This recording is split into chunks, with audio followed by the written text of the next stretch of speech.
लोग मुझसे पूछते हैं कि आप धारा के विपरीत क्यों बहते हैं। मैंने जो वाक्य कहा उसको याद रखना। अधिकारी बनते समय जिंदा छातियां और बाहें धारा के विपरीत तैरती हैं, लाशें धारा के साथ बहती हैं। जो मर जाते हैं वो धारा के साथ।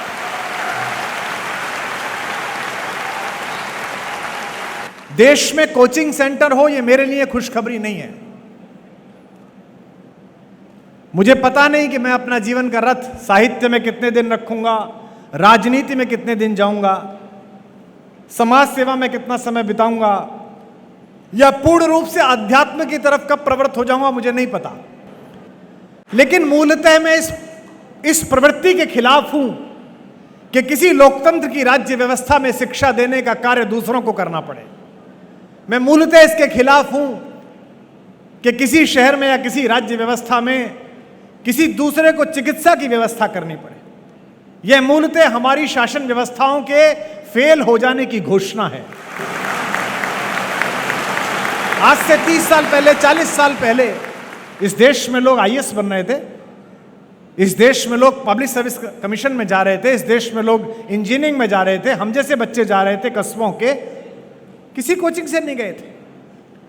गुरुजी जो स्कूल में पढ़ाते थे, जो सरकार का स्कूल था, उन्हीं में मैं तो द्रोणाचार्य भी नहीं कहता। द्रोणाचार्य तो फिर भी किसी मेधावी एकलव्य का अंगूठा मांगता है। ऐसे गुरु जो केवल प्रणाम मांगते थे, केवल आपका स्मरण मांगते थे, उन्होंने इस देश की नींव गढ़ने वाले लोगों को तैयार किया है, सरकारी स्कूलों में तैयार किया। हम में से अधिकांश लोग जो 70 के दशक में पैदा हुए हैं, वो या तो घर पर दाई के हाथों पैदा हुए हैं या सरकारी अस्पताल में पैदा हुए हैं।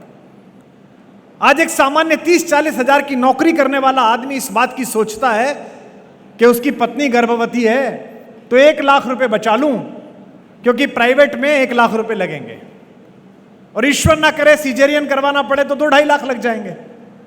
यह मूलतः शासनों की, प्रबंधनों की, राजनीति के फेलियर की घोषणा है।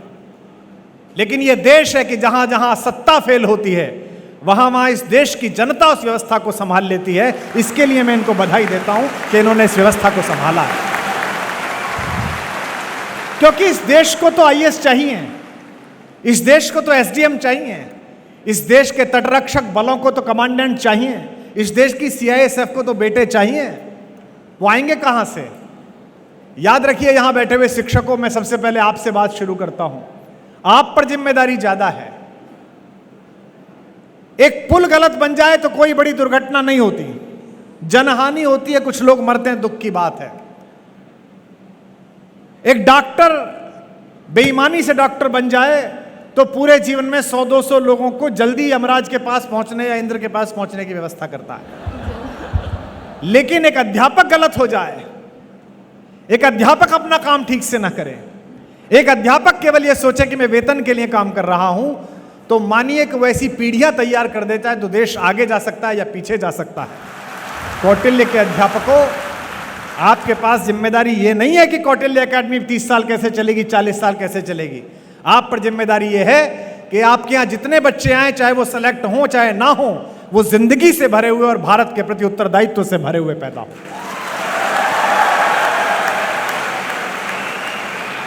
ये जो इर्रेस्पॉन्सिबिलिटी हमारे बीच आ गई है, ये जो गैर जिम्मेदारी हमारे बीच आ गई है। 2011 आंदोलन शुरू होने से पहले तक मैं भी पढ़ाता था, बीए एमए की क्लास पढ़ाता था, और मैं देखता था कि मेरी कॉलोनी में रहने वाले प्रशासनिक अधिकारी या एक छोटा सा व्यापार करने वाले आदमी के चेहरे पर जितनी हनक, जितनी तेजस्विता, जितना गौरव बोध, अपने काम के प्रति जितना उत्सुक भाव होता था, उतना अध्यापकों में नहीं होता था। क्योंकि आप इस बात से मत तोलिए खुद को कि आपको वेतन कितना मिलता है। आप इस बात से मत तोलिए कि आपको विधायक जी जानते हैं कि नहीं जानते, उषा जी आपकी मंत्री, हमारी बड़ी बहन आपको जानती हैं कि नहीं जानती हैं। आप इस बात से तोलिए कि ये सब लोग ट्यूबलाइट में कनेक्शन लगाने का काम करते हैं।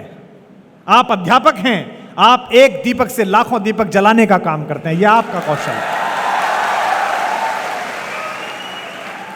बहुत सारे अध्यापकों को यह बात लग सकती है कि कुमार विश्वास ऐसी बात इसलिए कह रहे हैं कि खुद भरे पेट के आदमी हैं।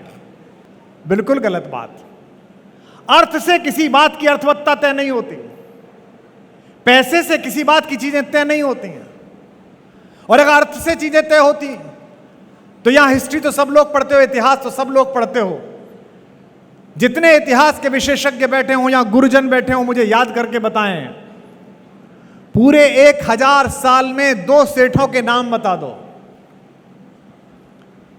पूरे 1000 साल के भारत के इतिहास के सेठों के नाम पता नहीं है तुम्हें। 14वीं शताब्दी का सबसे बड़ा सेठ कौन था दिल्ली का, पता नहीं है। 16वीं शताब्दी में इंदौर का सबसे बड़ा सेठ कौन था, पता नहीं है। केवल 2 सेठों के नाम इस देश को याद हैं। एक अपनी स्वतंत्रता और अस्मिता के लिए लड़ने वाले महाराणा प्रताप के लिए अपने पूरे खजाने को खोल देने वाला भामाशाह, और एक स्वतंत्र भारत की लड़ाई में गांधी के पीछे अपना धन लगा देने वाले बिड़ला जी। केवल 2 सेठों के नाम याद हैं। इन 2 सेठों के नाम भी क्यों याद है? इन 2 सेठों के नाम इसलिए याद हैं कि इन दोनों सेठों ने अच्छे काम के लिए अपने पैसे को लगाया। इसलिए नहीं कि उन्होंने पैसा बहुत कमाया। ब्रांड के लोग मुझसे कहते हैं कि फला प्रोग्राम में चले जाइए, टीवी में फला काम कर लीजिए, रेस्टोरेंट खोल दीजिए। तो मैं कहता हूं ये मेरा काम ही नहीं है। 1-2 काम मैंने ऐसे किए थे जो मुझे नहीं करने चाहिए थे, उनका पश्चाताप आज तक पूरा नहीं हो रहा मुझसे। ईश्वर ने तय कर दिया, नियति ने तय कर दिया, मुझे कहकर भेज दिया कि कुमार विश्वास, तुम्हें मैं विशेष कृपा से नवाज रही हूं बेटा। मैं तुम्हें समय अवसर के अनुकूल बात याद आने का कौशल सौंप रही हूं। मैं उसको कह सकने की शब्दावली तुम्हें दे रही हूं, और मैं बिना किसी सत्ता से भयभीत हुए, बिना किसी व्यक्ति के प्रभाव में आए, देश की, राष्ट्र की, लोकतंत्र की और मनुष्यता के हित में बोलने वाला कलेजा भी दे रही हूं। तो जो काम भगवान ने मेरे लिए तय किया है, अगर उसमें मैं ज्ञान अपना लगाऊं तो मुझसे बड़ा मूर्ख कौन। इसलिए जितने भी बच्चे यहां तैयारी कर रहे हैं, और आज जितने बच्चे जिनकी नौकरी लगी है, अगर आपसे ईश्वर को कुछ और कराना होता, अगर पैसे ही कमाने होते, तो 10वीं पास लोग पैसे कमाते हैं, 12वीं पास लोग 2-2 हजार करोड़ के टर्नओवर का काम करते हैं। आपको पढ़ा लिखा कर कौटिल्य एकेडमी में आपने 1 साल भर पढ़ाई की, 2 साल पढ़ाई की, इसके बाद आपको जज इसलिए बनाया गया है, इसके बाद आपको एसपी इसलिए बनाया गया है, इसके बाद आपको कलेक्टर इसलिए बनाया गया है कि इंदौर के किसी कोने में, देवास के किसी कोने में, भारत के किसी कोने में जहां आपकी नौकरी लगे, वहां एक छोटी सी ढाणी में भी रहने वाला एक आदमी, झोपड़ी में रहने वाला आदमी भी जब आपके द्वार पर न्याय मांगने आए, तो इस कौटिल्य अकादमी की शिक्षा याद रखना। मुझे आश्चर्य होता है, आईएएस के घर में पैसे निकले तो 1 हफ्ते तक तो गिनती लग गई। 1 हफ्ते तक गिनती हुई, नोट नहीं गिने गए। ये क्या देश बना रहे हैं? और क्यों बना रहे हैं हम? क्योंकि सब कुछ ठीक चल रहा है, केवल जो बीज जड़ में जाना चाहिए वो ठीक नहीं चल रहा।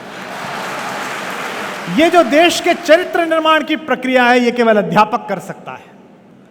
दुनिया के बड़े बड़े देश रोए, दुनिया में जिनका हैप्पीनेस इंडेक्स नंबर 2, नंबर 3 था, जिन स्विट्जरलैंड में छुट्टी मनाने के लिए हम तरसते थे कि 5 दिन की छुट्टी है, 10 दिन की हो जाए, जिस इटली में घूमते हुए हम वीडियो बनाते थे कि वेनिस में घूम रहे हैं कि फ्लोरेंस में घूम रहे हैं, 100-150 लाशें गिरी तो पूरा वेनिस रोने लगा, पूरा स्विट्जरलैंड रोने लगा। लेकिन ये देश है भारत, जहां कोरोना ने अपना आतंक मचाया और सरकारें पीछे हटी, तो कोई ना कोई एक सिद्धांत जोशी जैसा व्यक्ति, कोई ना एक कुमार विश्वास, कोई ना कोई आप में से उठा और एक दूसरे का हाथ थाम लिया। हम सबने एक दूसरे का हाथ थाम लिया। हमने कहा कोई बात नहीं, अगर व्यवस्था नहीं पहुंच रही है, सरकार तैयार नहीं थी, अगर नहीं हो पा रहा है तो हम साथ हैं। भूल गए क्या उस दिन को? याद करिए उस व्यक्ति को जब आपने अखबार में एक खबर पढ़ी कि कैंसर के पेशेंट, जब कोरोना पीड़ित 70 साल का,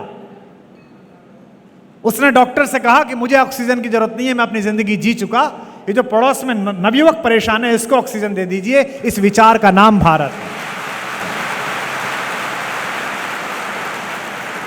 इस थॉट प्रोसेस का नाम हिंदुस्तान है। अमेरिका में 12वीं पास करके अगर कोई बच्चा ये कहे कि मैं अभी पढ़ना नहीं चाहता, अभी मैं कुछ क्ले से कुछ बनाना चाहता हूं। कोई बच्चा कहे कि मैं कविताएं करना चाहता हूं, कोई बच्चा कहे नहीं नहीं मैं तो ट्रैकिंग करना चाहता हूं, कोई बच्चा कहे मैं राफ्टिंग करना चाहता हूं। तो अमेरिकन गवर्नमेंट $2000 का स्टाइपेंड देती है 3 वर्ष तक, 1.5 लाख रुपए महीना। सरकार बच्चे से कहती है ठीक है बेटा तू वक्त बिताइया, 1.5 लाख रुपए महीने ले ले, प्रयोग कर। यहां तो ग्रेजुएशन ना करने के बाद अगर नौकरी ना मिले, 1-2 साल लेट हो जाओ, तो सरकार तो छोड़ो, घरवाले लोटियां गिनने लगते हैं कि 5 खाता है कि 6 खाता है। पड़ोसी पूछने लगते हैं कि काम कर रहा है नहीं कर रहा है। इस देश की सामूहिक ताकत किसी सरकार के पास नहीं है इंदौर वालों। इस देश की सामूहिक ताकत आपकी एकात्म ताकत है। ये सारे बच्चे जो यहां से NEET करके जाएंगे डॉक्टर बनेंगे, ये सारे बच्चे जो IIT करके जाएंगे, ये सारे बच्चे जो अन्य संस्थाओं में जाएंगे, इनकी सामूहिक ताकत इकट्ठी जब एक साथ हो जाती है तब वो लाल किले से बोलती है प्रधानमंत्री बनकर, चाहे कोई प्रधानमंत्री हो। और वही ताकत है कि बरसते गोलों के बीच में, 2 देशों की सेनाओं के बीच में जब भारत का बेटा बेटी निकलता है और दोनों सेनाओं को एक बार तिरंगा दिखा देता है, तो न केवल मार्ग दे दिया जाता है बल्कि सल्यूट किया जाता है कि भारत के बच्चे जा रहे हैं। यह भारत की सामूहिक ताकत है और यही किसी देश को बड़ा बनाती है। ग्वालियर में जिस अंग्रेज सार्जेंट ने रानी लक्ष्मीबाई को परास्त किया भारत के पहले स्वाधीनता संग्राम में, 18 जून को रानी वीरगति को प्राप्त हुई। सेनानियों की तरह लड़ी। लोग कहते हैं ना खूब लड़ी मर्दानी। मैं बड़े आदर के साथ हमारी दिवंगत मां उस महान कवित्री सुभद्रा कुमारी चौहान से असहमत होता हूं। मर्दानी क्या लड़ी? जब उस पूरे अंचल के मर्दों ने अपनी पगड़ी अंग्रेजों के नीचे रख दी तब वो एक जनानी लड़ी, तब एक महिला लड़ी।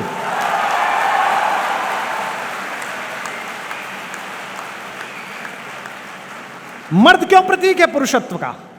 मर्द क्यों प्रतीक है साहस का? मर्द क्यों प्रतीक है उपलब्धि का?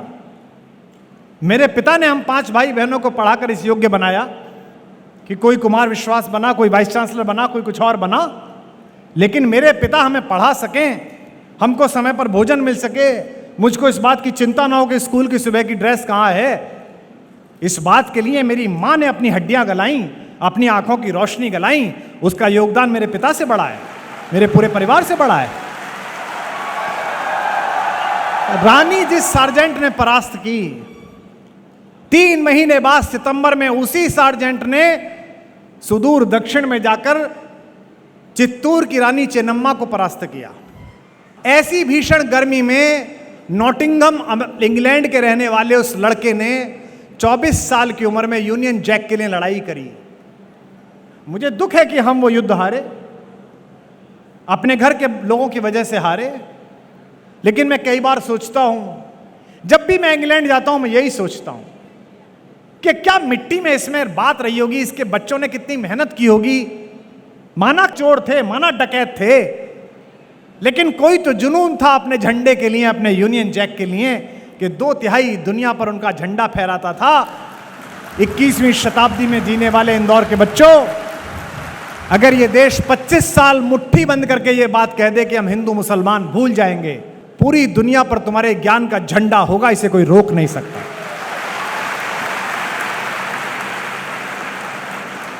पर हमको तो काम बांट रखा है। हमारी भावनाएं तो इस बात पे आहत हो जाती हैं कि फला आदमी जूता लेके अंदर चला गया कि जूते से बाहर आ गया। जिस देश में भ्रूण हत्याएं होती हों, जिस देश में 10 बजे के बाद घर से बाहर निकली हुई बिटिया के बारे में तय ना हो पाता हो कि वो ठीक वापस आएगी या नहीं आएगी, जिस देश में आज भी घरों में स्त्रियों के साथ मैनहैंडलिंग होती हो, जिस देश में बेटियों को पढ़ाने के नाम पर यह बात होता हो कि ये पढ़ के क्या करेगी, कोई भगवान प्रसन्न नहीं होगा इस बात से कि उसके बच्चे ठीक से नहीं पढ़े। कोई भगवान प्रसन्न नहीं होगा कि उसकी बेटियां असुरक्षित रहे। तो कौटिल्य एकेडमी में पढ़ने वाला, जैसा ताई ने कहा, 1000 अफसर हों, 200 पीसीएस अधिकारी हों, 150 आईपीएस लड़कों का प्रमोशन आए 10 साल बाद, ये बच्चा सेलेक्ट हुआ है, जब इसे सिलेक्शन मिलेगा, उनकी महफिल हो, सेक्रेटरी लेवल के जो आईपीएस होते हैं उनका ओरिएंटेशन होता है मसूरी में, मैं कई बार बोलने गया हूं, वहां नैनीताल में भी होता है, जहां वो 5-6 दिन रहते हैं और हम जैसे लोग 3-4 दिन में बुला के बता जाते हैं कि भाई आप ये करिए, ये करिए जनता के लिए। तो कौटिल्य का लड़का अलग दिखाई दे, कौटिल्य की लड़की अलग दिखाई दे, इसके लिए जिम्मेदारी हमारे गुरुओं की और आपकी भी है कि यहां प्रतियोगी परीक्षाओं के साथ साथ आपकी निजी नैतिक शिक्षा और आपकी निजी राष्ट्रीय शिक्षा की व्यवस्था भी हो। यहां कुछ ऐसे रिचुअल्स हों, कुछ ऐसी बातें हों, कुछ ऐसी चीज हों जो किसी दूसरे संस्थान में ना मिलती हों। पाठ्यक्रम तो मिल जाएगा, लेकिन अंदर का संस्कार अगर आपने दे दिया तो वो सारे पाठ्यक्रमों को पार करके भी आपको विजय दिला देगा, यह तय बात।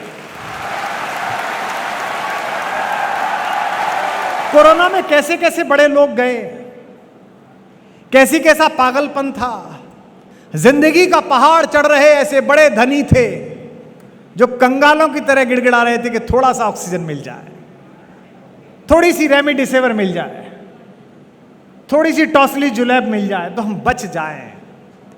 ईश्वर आपको यही समझाने आया था कि जिंदगी में उपलब्धि वो नहीं है जिसे दूसरे मानते हैं, जिंदगी में उपलब्धि वो है जिसे करने के बाद आपको संतोष होता है कि मैंने अच्छा काम किया, मैंने बड़ा काम किया।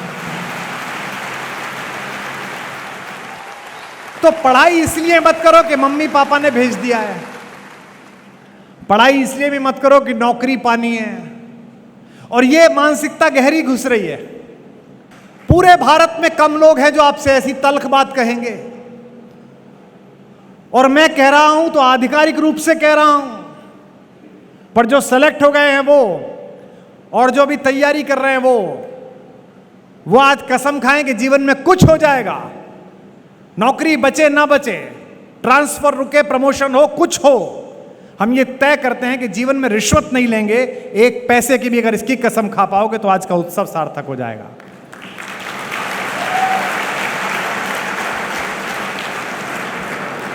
अब तक के भाषण की सबसे कम तालियां बजी हैं।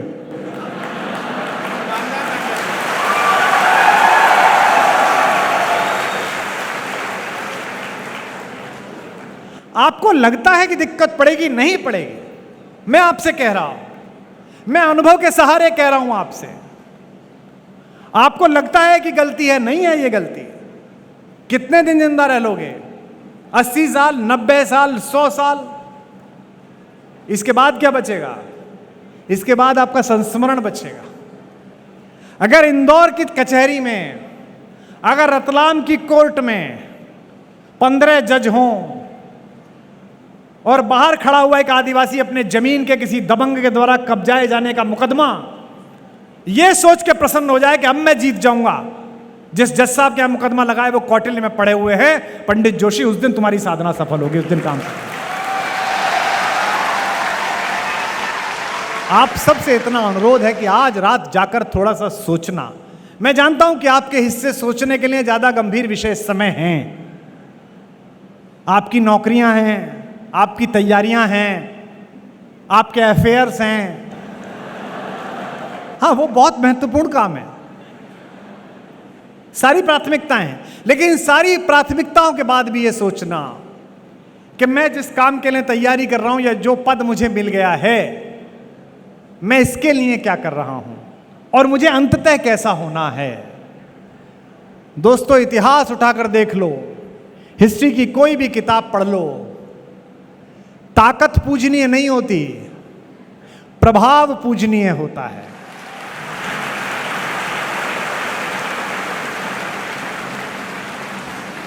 इस हॉल का नाम क्या है? गुरु अमरदास हॉल। यह सिखों के एक महान संत गुरु अमरदास जी के नाम पर है। वो पहले गुरु थे जिन्होंने लंगर में बैठना एक साथ सिखाया। उनके लंगर में दिल्ली का सुल्तान अकबर भी आकर बैठा।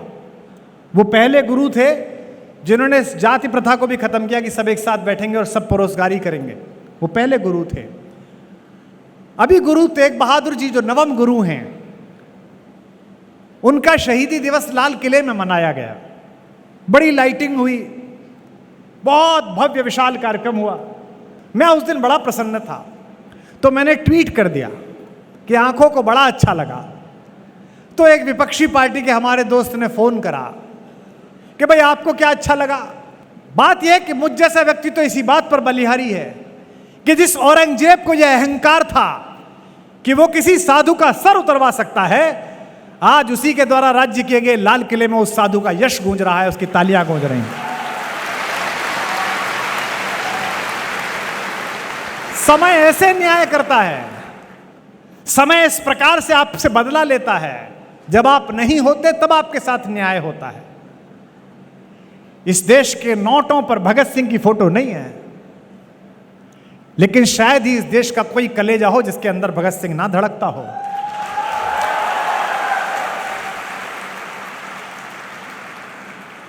इस देश के नौजवानों पर विंग कमांडर अभिनंदन जैसी मूछें नहीं है,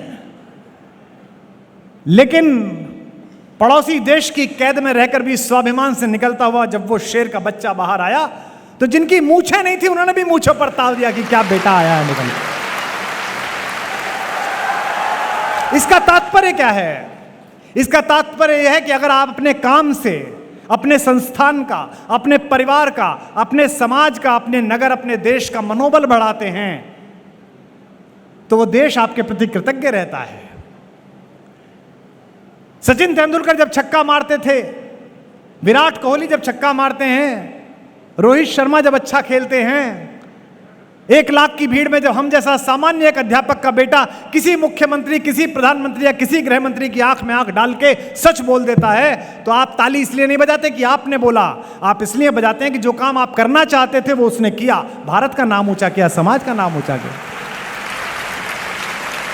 तो आपके सेलेक्ट हो जाने से, आपके आईएएस बन जाने से, आपके आईपीएस बन जाने से, आपके जज बन जाने से आपको एक सरकारी मकान मिलेगा, उसमें उस कस्बे के, उस गांव के, उस लहार के, उस भिंड के, उस गली के आखिरी किनारे पे रहने वाला आदमी जो है ना, उसको कुछ नहीं मिलेगा, उसका मनोबल बढ़ेगा।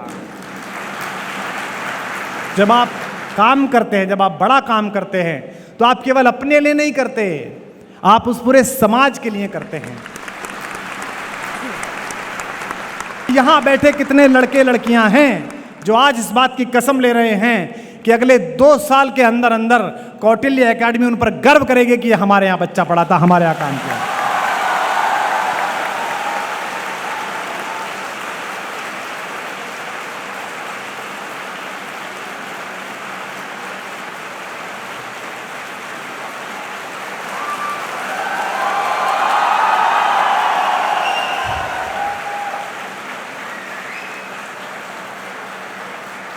क्योंकि मुझे आश्चर्य होता है और मुझे दुख होता है कि प्राइमरी स्कूल में एक मनोवैज्ञानिक की नियुक्ति है, 3री क्लास का बच्चा डिप्रेस है।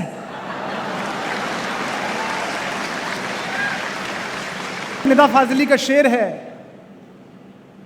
कि धूप में निकलो, बारिश में नहाकर देखो, जिंदगी क्या है किताबों को हटाकर देखो।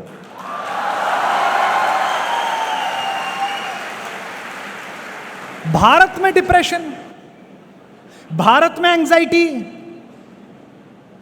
इस देश में, इंदौर के बच्चों, मध्य प्रदेश के बच्चों, मुझे बताओ कि साम्राज्य छिन जाने के बाद भी मिट्टी के बर्तनों में खाना खाकर, जमीन पर सोकर, अपने घोड़े की पीठ पर बैठकर मूंछ पर ताव देने वाले महाराणा प्रताप के वंशज डिप्रेस हो सकते हैं?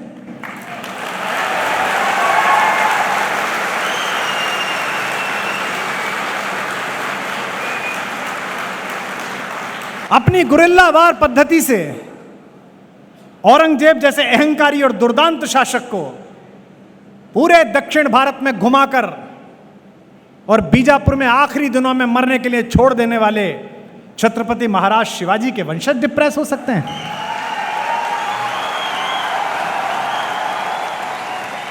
अपने 6 माह के बेटे को पीठ पर बांधकर, दोनों हाथों में तलवारें लेकर और दांतों से लगाम दबाकर यह घोषणा करने वाली 26 साल की वो सिंघनी, जिसने ये कहा कि जब तक मेरी शिराओं में रक्त की एक बूंद है, अंग्रेजों की औकात नहीं कि मेरी झांसी पर कब्जा कर सकें, उसकी बेटियां डिप्रेस हो सकती हैं। मुझे आश्चर्य होता है कि इस देश में डिप्रेशन है और आपको काम सौंपा गया है, आपको काम सौंपा गया है कि आपकी चेतना ये सब ना सुने जो मैं सुना रहा हूं। 17 साल का लड़का, 18 साल का लड़का गांधी को गाली देता है। बताइए आप, चौराहे पर खड़े होकर पुलिस का कांस्टेबल रात को ट्रक वाले से 20 रुपए का नोट लेता है, उससे सवाल जवाब करने की औकात नहीं है और गांधी पर बात करते हैं।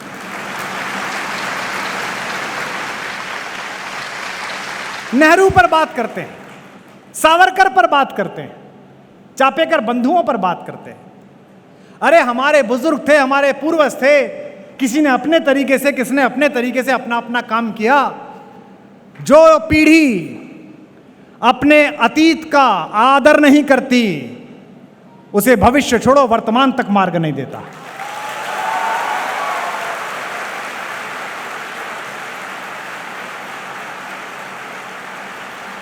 गांधी ने ऐसा कर दिया था, नेहरू ने ऐसा कर दिया था। तुमने क्या किया इस देश के लिए? तुम्हें समय मिला है, जो समय काठियावाड़ के मंत्री और उसके बैरिस्टर बेटे गांधी को मिला था, वो तुम्हें मिला है। काश कि कुछ ऐसा कर दो कि आने वाले समय में 50 साल बाद गांधी का चैप्टर छोटा पड़ जाए, तुम्हारा चैप्टर बड़ा हो जाए।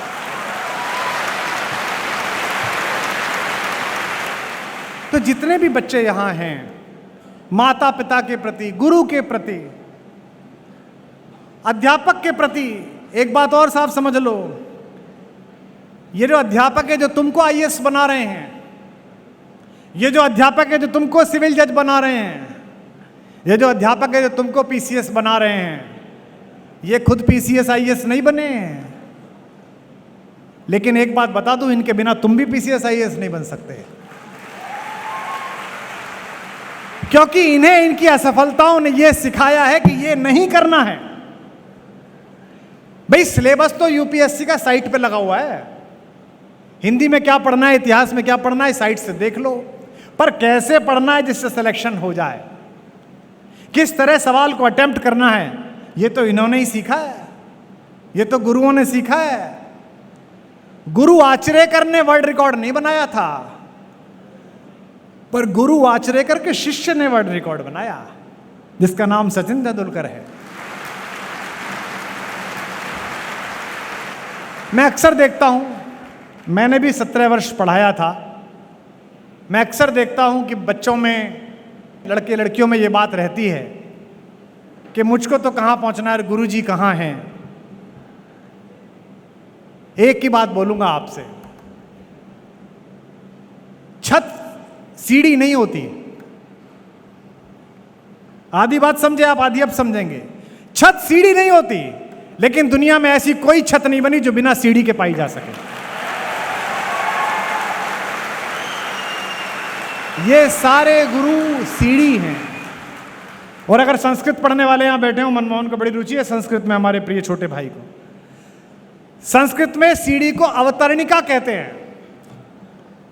नीचे से ऊपर जाने वाली व्यवस्था को अवतार कहा जाता है, इसीलिए गुरु को परमेश्वर कहा जाता है, क्योंकि वो आपको जहां आप खड़े हो उससे ऊपर ले जाता है। कौटिल्य एकेडमी के 20वें वार्षिकोत्सव पर, इस जयंती पर, मेरी तो शुभकामना ये है कि गुरु अमरदास हॉल का ये जमावड़ा आप लोगों का, ये भारत भर का एक ऐसा अम्ब्रेला बन जाए, ऐसा छत्र बन जाए। और जो आज बच्चे सेलेक्ट हुए हैं, मैं इनसे भी इस बात की प्रॉमिस तो नहीं मांगता, इनकी अपनी इच्छा है, लेकिन इनसे इस बात का मन मेरा है कि ये ऐसा करें कि जितने में ये बच्चे पढ़ते हैं, जो फीस देकर पढ़ते हैं, लगभग इतने ही बच्चे, जो बच्चे यहां से पढ़कर चले गए, वो पढ़ाएं जिनके पास फीस नहीं है, जिनके माँ बाप फीस नहीं दे सकते हैं।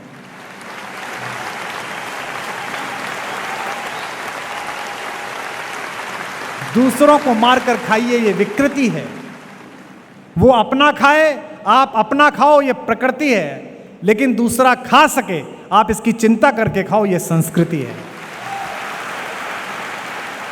लोग मुझसे पूछते हैं कि आप धारा के विपरीत क्यों बहते हैं। मैंने जो वाक्य कहा उसको याद रखना। अधिकारी बनते समय जिंदा छातियां और बाहें धारा के विपरीत तैरती हैं, लाशें धारा के साथ बहती हैं। जो मर जाते हैं वो धारा के साथ।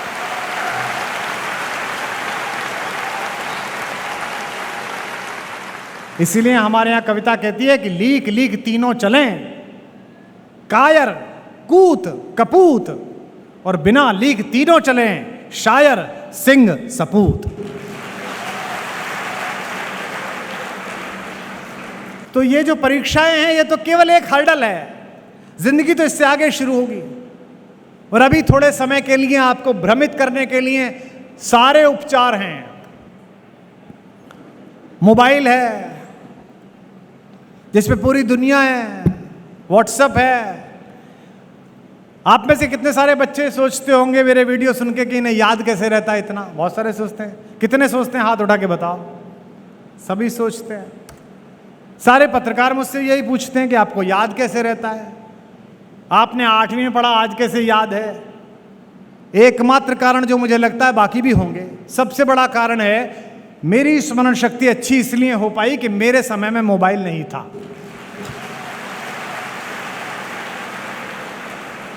कोई डाइवर्जन ही नहीं था। ताई दीपक जला रही थी,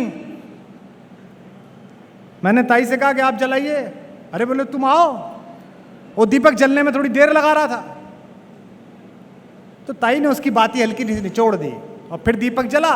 मेरे अंदर श्लोक चला, सत्याधारम तपस्तैलम, सत्य का आधार हो, तप का तेल हो, दया वर्ति क्षमा शिखी, दया की बत्ती हो और क्षमा की ज्योति हो, अंधकारे प्रविष्टव्ये दीपो यत्ने न वार्तायाम। अगर ऐसा दीपक जला दिया जाए तो सारा अंधकार समाप्त हो जाता है, प्रकाश ही प्रकाश हो जाता है।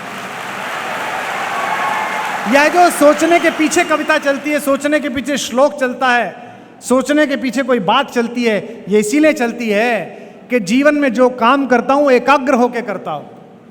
ये क्या परीक्षाएं हैं जिनके बारे में तुम चिंता करते हो? ये क्या पब्लिक सर्विस कमीशन है जिसके बारे में तुम बातें करते हो? तुम्हारे दिमाग की सेल का 2% यूज नहीं हो रहा है इसके लिए।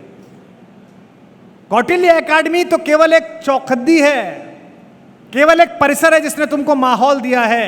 वरना इस परीक्षा को टॉप करने वाले तो तुम खुद हो। तुम्हारे अंदर टॉपर बैठा हुआ है, तुम्हारे अंदर विजेता बैठा हुआ है।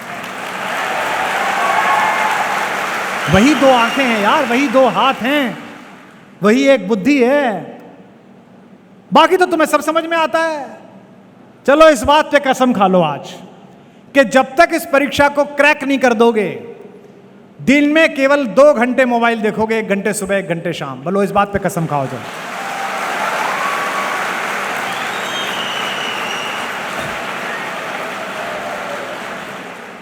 देखो, ताली बजाई है तुमने, इससे ध्वनि निकली है और ध्वनि स्थायी है, ईश्वर है। E = mc²।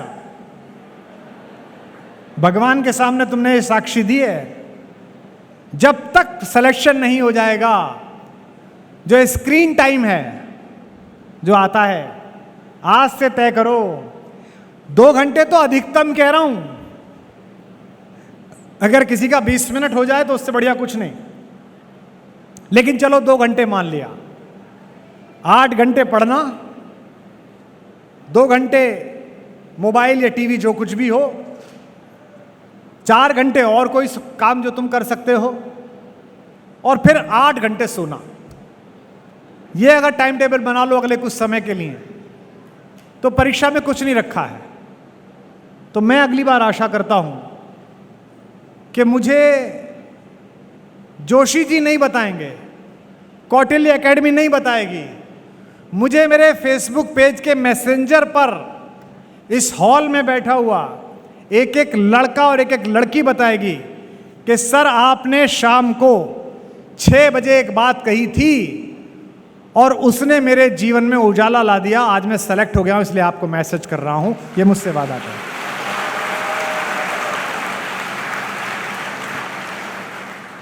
ये 150 का आंकड़ा बता के, 200 का आंकड़ा बता के इनको कौन से लड्डू पेड़े मिलने हैं? ये जो बताते हैं कि 123 बच्चे सेलेक्ट हुए, इनको क्या मिलना है? कुछ नहीं मिलना। इनको केवल एक गौरव की, एक आत्मसंतुष्टि की भावना आनी है। जैसा पुरुषार्थ इन भाइयों का है, मैं इस परिवार से भी परिचित हूं, जैसी लगन इनकी है और जैसा व्यसनहीन जीवन इनका है, ये तो ईंट का भट्टा लगाएं तो भी चलेगा, कोई और काम कर रहे हैं तो भी चलेगा, मकान बनाने लगे तो भी चलेगा, बिल्डर बन जाए तो भी चलेगा। लेकिन ये बिल्डर नहीं है, ये मकान नहीं बना रहे, ये घरों को चलाने वाले चिराग पैदा कर रहे हैं, आप लोगों को तैयार कर रहे हैं। चलो एक बात और करिए, आज मैंने आपसे 3 कसम खवाई, 2 कसम, तीसरी और आखिरी कसम। एक कसम और खाइए, मम्मी से नहीं, पापा से नहीं, जोशी सर से नहीं, डॉक्टर मनमोहन सर से नहीं, मिश्रा जी से नहीं, किसी से नहीं।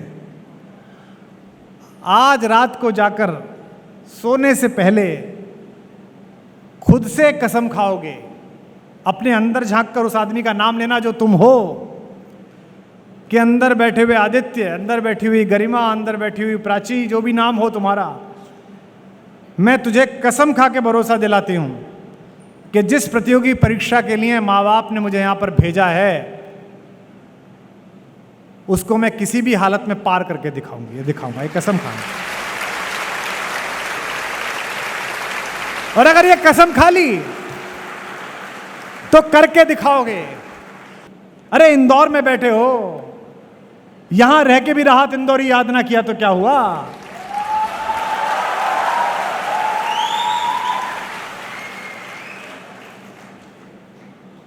न किसी राहबर न रहगुजर से निकलेगा, हमारे पांव का कांटा हम ही से निकलेगा।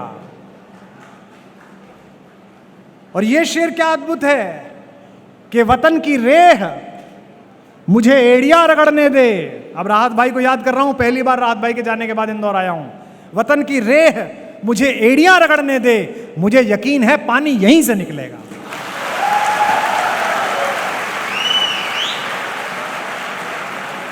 शरशैया पर पिता में भीष्म पड़े हुए हैं और उनके तंद्रा में, निद्रा में उनकी आवाज निकली कि जल।